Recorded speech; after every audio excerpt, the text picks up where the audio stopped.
Between 2010 and 2011, 11 sets of human remains were discovered along a remote stretch of coastline on the south shore of Long Island, New York, a place called Gilgo Beach. Miles of isolated, windswept land between Nassau and Suffolk counties, the kind of place most people drive past without ever stopping. Someone had been stopping there for years. The bodies belonged mostly to young women, escorts, women whose disappearances had gone largely unnoticed by the world, and investigators would later discover that the killings hadn't started in 2010. They had started as far back as 1993. For over a decade, the case went nowhere. No arrests, no suspects, no answers, just more families, more grief, more silence. Then in 2022, everything changed. A newly formed task force began reviewing every single piece of evidence from the beginning, and just 2 months in, they made a breakthrough. A witness had reported seeing a dark green Chevrolet Avalanche near the area where one of the victims, 27-year-old Amber Costello, was last seen disappearing in 2010. Investigators ran the vehicle description through registration databases. The name that came back was Rex Heuermann. Rex Heuermann was 60 years old, an architect, a father of 2. He worked out of an office on 5th Avenue in Manhattan and lived in a quiet suburban home in Massapequa Park, just 15 miles from Gilgo Beach. To everyone around him, he was completely ordinary. Investigators built their case quietly. They pulled his cell phone records and confirmed that his phone had been in direct contact with victims in the period before they disappeared. They also discovered that Heuermann had been using several burner phones, specifically to conduct thousands of searches related to the crimes, searches for sadistic material, searches about his victims, searches monitoring the very investigation into his own killings. He had been watching the case for years, following every lead, every dead end. He thought he was untouchable. Then investigators got his DNA. A surveillance team followed Heuermann through Manhattan and watched him throw away a box of leftover pizza crusts outside his office. They retrieved it immediately. The DNA from that pizza crust matched DNA recovered from a hair found on the burlap used to wrap some of his victims. On the 13th of July, 2023, Rex Heuermann was arrested. He appeared in court the following day in tears. His defense lawyer, Michael Brown, told reporters that his client's only words were, "I didn't do this."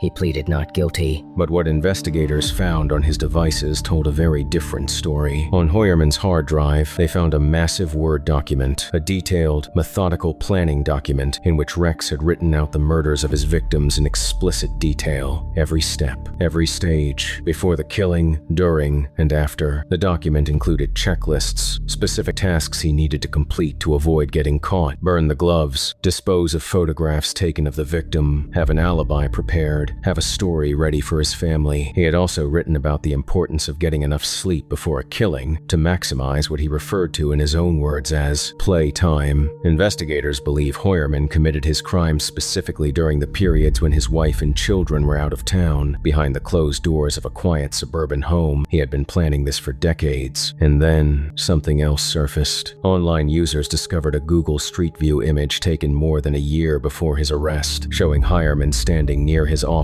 on East 36th Street in Manhattan, appearing to speak with an unidentified woman. Nobody has been able to identify her. Nobody knows what was said. Nobody knows what happened to her after that image was taken. It is entirely possible she was a potential victim. And in that same photograph, Heuermann appears to be wearing the exact same shirt he wore for a YouTube interview earlier in 2022, in which he calmly discussed his role as an architect at his firm on 5th Avenue. The same man, the same shirt, a different woman. After his arrest, the charges kept growing. He was initially charged with the deaths of 4 women, then more DNA evidence connected him to additional victims. By 2026, Rex Heuermann had pleaded guilty to 7 murders and admitted to an 8th that he was never even charged with. He confessed to strangling all 8 women and dismembering some of them over a killing spree that lasted 17 years. His defense lawyer maintained throughout that the police had the wrong man. The evidence said otherwise. Rex Heuermann will spend the rest of his life in prison. He lived 15 miles from that beach. He drove past it for 30 years, and for 30 years, nobody knew At around 1 o'clock in the afternoon on the 2nd of November, 2020, 83-year-old Paulette Landru walked out of her home in Andenne, Belgium. Her husband Marcel was in the garden hanging laundry on the clothesline. He had his back turned for just a few minutes. When he came back inside, she was gone. Paulette had been living with Alzheimer's disease for years. Marcel was her full-time carer. Every meal, every medication, every moment of every day, he was there. But Alzheimer's has a cruelty to it that no amount of care can fully stop. Paulette would wander. She would leave the house at random times of the day and night without a word. She would knock on neighbors' doors for no apparent reason. She no longer recognized her own children. She no longer recognized Marcel. Every other time she had wandered off, Marcel had found her just a few feet from the house and brought her safely back inside. But this time, she was nowhere to be found. Marcel called the police immediately. Within an hour, a search and rescue helicopter was in the air above Andenne. 50 officers were deployed across the area. Sniffer dogs swept the surrounding streets and fields. Thermal vision helicopters scanned the landscape from above. An entire fleet of drones covered the ground that the helicopters couldn't reach. For days, nothing. For weeks, nothing.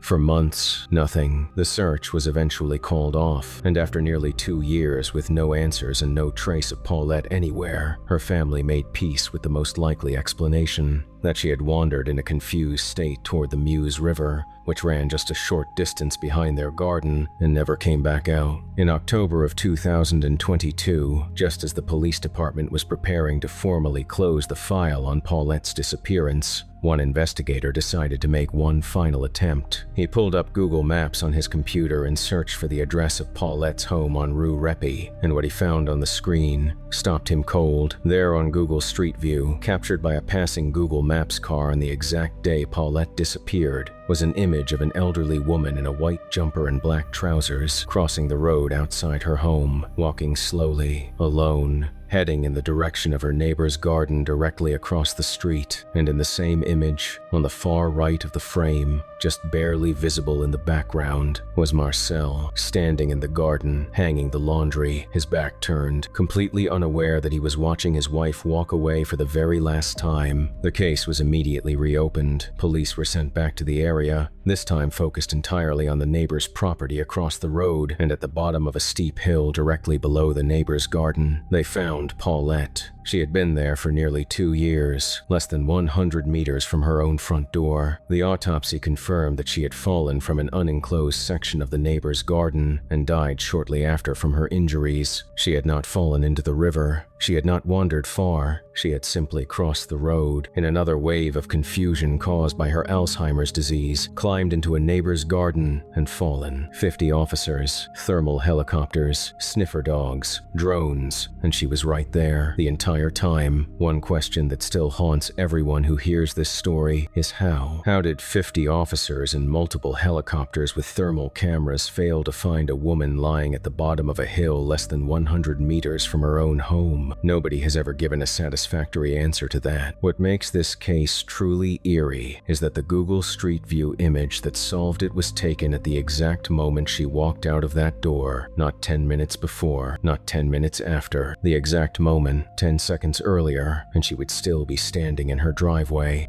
The image would have shown nothing. The file would have been closed, and Marcel would never have known what happened to his wife. If you search for the location on Google Maps today, the image has been replaced by a more recent view of the street. The moment is gone, but for 2 years, it was there, waiting quietly on a server somewhere, until the one person who needed to find it finally did.